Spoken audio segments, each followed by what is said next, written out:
All right, we ready to move on to the next caller? Yes, let's talk to Allison. Allison has been talking about calling in for a little bit. She's even been in the line a couple times, and I am super curious about this conversation. Welcome, Yeah, hey, Allison. Hey, how's it going? Doing well. What did you want to talk about today? Well, I called in with ghost hunting from a skeptic's point of view. Okay, so just so that we have a baseline here, do you believe in ghosts? I want to believe in ghosts, but I have found no evidence to their existence.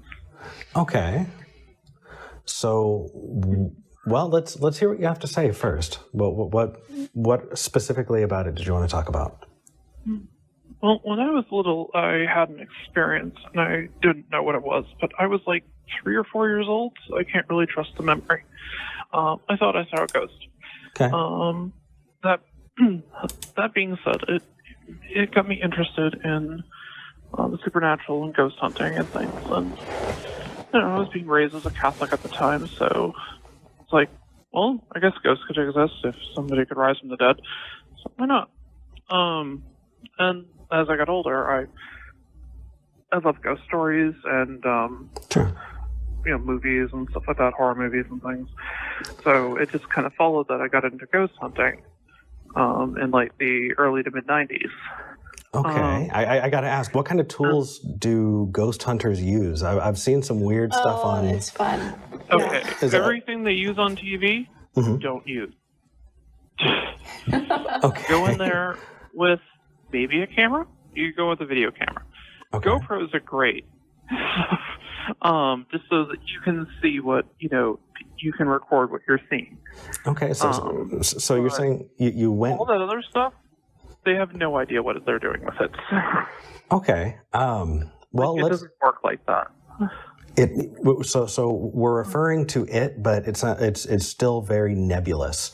Let's kind of dive into some of the details on this. Let's say I want to go and I want to hunt a ghost, and I bring a tool that I saw on TV. What's the tool called? Camera. That's what you want to bring. Cool. Yep. What can I point at? Camera? No, hold on. And Allison, hold on. Oh, I'm sorry. No, that's okay. I'm more thinking like EMF readers and things like that, but cameras are fine, right? So let's say we're looking over footage. There are things that people see on footage that could be, that they say, oh, that's evidence of a ghost. The people point at little orbs and artifacts. Is that something you experienced? Well, an orb, you can get those pretty easy. How? Just go to your house and stomp on a rug for a little bit, and then take some pictures. I guarantee you'll get some orbs. I absolutely agree. What other things? I think I've seen electromagnetic frequency detectors, EMFs, or something like that. Why do most people have no idea how to use them. Okay, what are they? I don't even know what they are. Basically, an EMF reader scans the electromagnetic field around you. Okay, so... And lots of things can interfere with the electromagnetic field. Your own body gives off a small electromagnetic field, so there's things like that. But like when somebody goes into a place and they're like, oh, it's really creepy in here, and they pull out their EMF detector and they get a weird reading, most likely the person has bad wiring and electricity.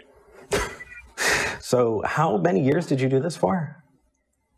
I did it up until... Well, I still quasi-do it today. I'm not very mobile anymore since I have multiple sclerosis. Mm-hmm. So I can't really go into places that would be difficult to move in. Yeah. So mainly I watch a lot of the videos of ghost hunters and stuff like that, and I pretty much debunk them as I watch them. So Allison, just as far as your hands-on experience, when you did it, did you do it for a weekend? For a summer? No. Is it something you did for 20 years? I did it for years. For years? I did it for years. Like 2 years? Yep. 10, 15. 10, 15 years. Now, out of your 10, 15 years experience, did you see anything or come across compelling evidence for the existence of ghosts? No. Damn. Nothing. Damn. And I would go into places and I would do... You can't do like just one look at a place if it's haunted. You have to like set up and do multiple things. I also was a member of the Society of American Magicians for a while, and we would ghost hunt for people.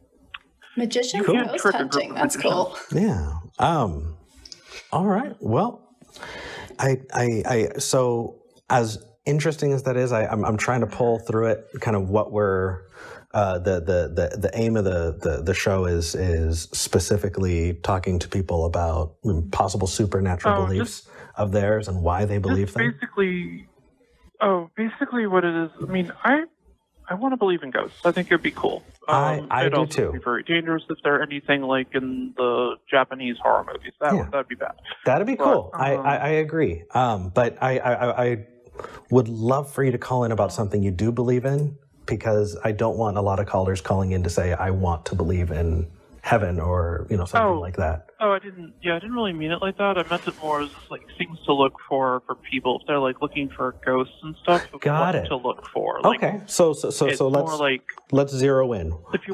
If you were to pick five things to look for, what would those 5 things be? If people are encountering somebody at work who says, "Oh my gosh, I believe in ghosts and this thing totally happened," what are 5 things people can look at and go, "Okay, let's go down the list"? First, you need irrefutable evidence, and basically like multiple camera angles of this, whatever it is, entity. First, that could be all 5. Irrefutable evidence would be the goal here. So you're saying first. I'm probably overspeaking what I'm thinking. That's okay. Yeah, first, let's set up multiple cameras and see if you can get the same phenomena across different cameras. What's another thing? Things from every encounter. Cool. Then you want to make sure it can be repeatable. Okay. Like you didn't just see something once. Like you have to get it multiple times. Okay. So you talked about video evidence. What else? Video evidence is a big one. Then you also want eyewitness accounts with the video evidence. Okay, and making sure those. Then need to completely debunk the area and ensure that it's not caused by something else, like a car driving by a house makes a shadow figure. Perfect. That right there is the application of skepticism. And I think with that, we're probably going to move on through. But the application of skepticism is when you come across a phenomena and you don't know what it could be, say, "I don't know," and then investigate every possible thing, because your example of a car driving by and casting a shadow. Exactly. That and like noises and things that's like when you pick something up as like an EVP, it's most likely a radio broadcast. Sure. And I appreciate it. I'd love if you called back and maybe we can talk about a toolkit for people to go here maybe 3 or 4 steps. What to do.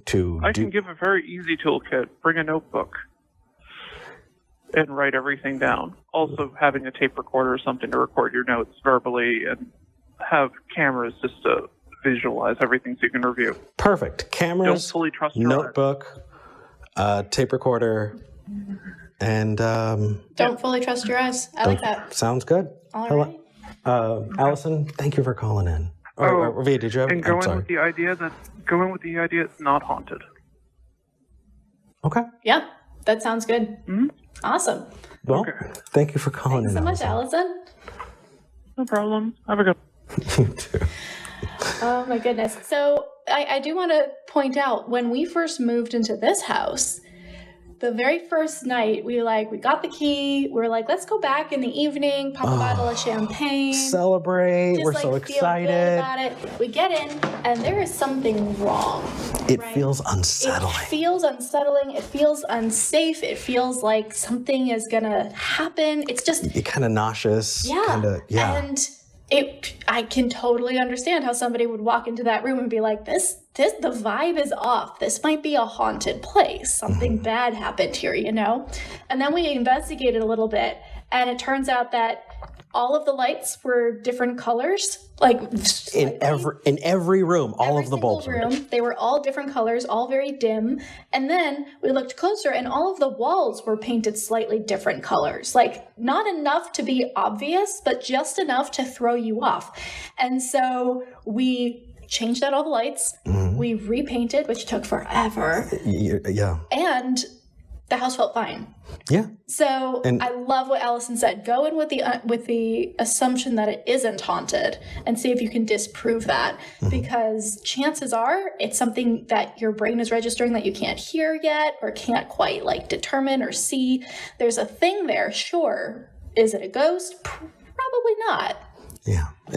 And really ultimately what could have caused, because why would you wind up with things the way they are? Well, there are a lot of people who, let's say, don't make sure that they get the same paint color every time. And so they only do things when there's a problem. And, okay, well, I'm just going to go get a white paint and, cover that area. And just over the years, over time, it just kind of builds up into this terrifying collage of, awfulness that we had to paint over. But we're glad that we did. Feels good. Anyway. You ready? Yes. Let's move on. I'm having a day. You are having a day.